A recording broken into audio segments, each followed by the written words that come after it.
Okay, let's start the car and see how long does it take for me for the wireless Apple CarPlay to start itself. I've just bought a Carlinkit wireless version, and yeah, it's now wireless. I don't need to put in the wire, and it takes about, yeah, before I finish talking, I think it's already connected, about 10 seconds. Yeah, then my Waze is started, and yeah, that's how fast it is.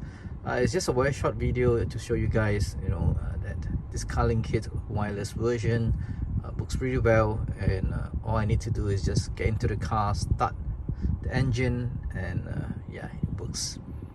So alright, thanks for watching, and if you haven't subscribed yet, please help me to do so. And if you want to look at this review, yeah, of this wireless Carlinkit, which enables the Apple CarPlay as well as Android Auto wirelessly, click on this link above.